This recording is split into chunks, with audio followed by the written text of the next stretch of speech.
went into the chimney sweep business.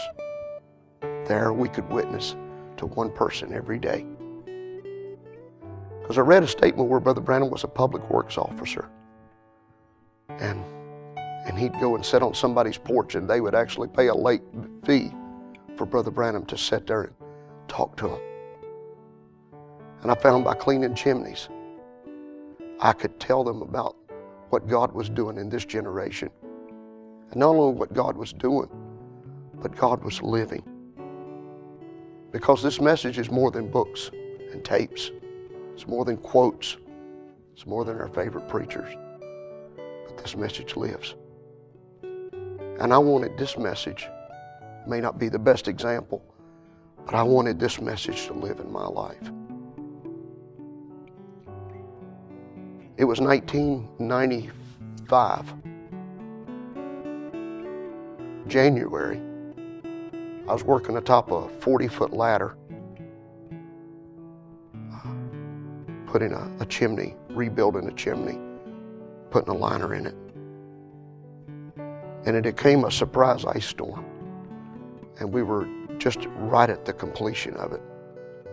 We were completely done. And I was to go up and just do the final touches to it. I fell off of that ladder. Today I still don't know what made me fall, but I fell 40 feet and landed on a concrete patio pad. The owner of the house was actually standing there when I landed, and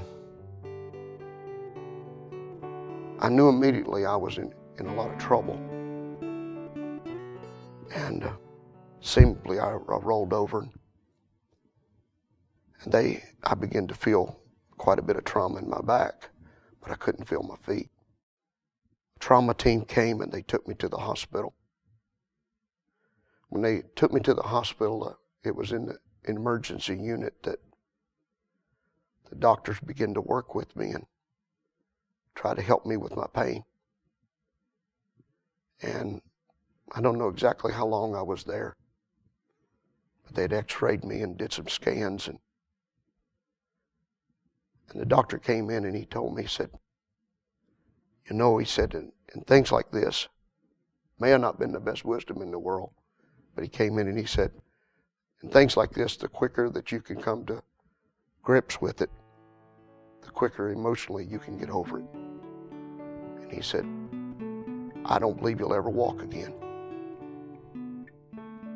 And just something responded from inside of me.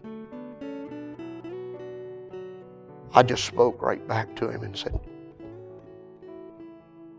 that's not me. I'll walk again.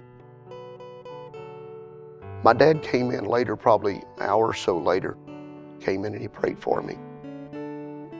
They had me stripped down and on the backboard, and they were kind of making their decisions of what they were going to do. When he came in and prayed, he said, as he began to pray, he said, I'm a son of God.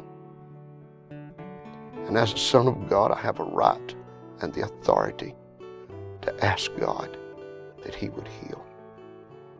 Begin to quote the scriptures, any two agree to be done.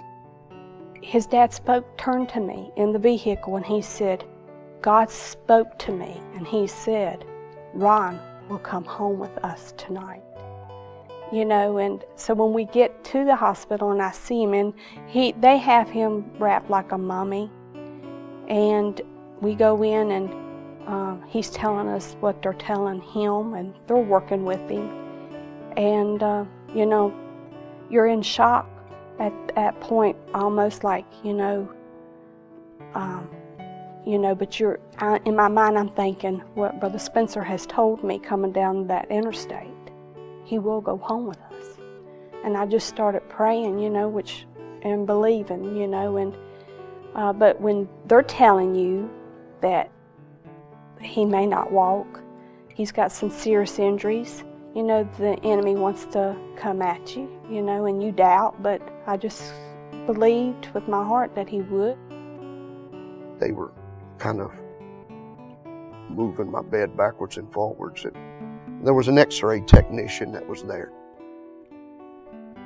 And he had did something with my back, and all of a sudden I felt pain go down into my feet.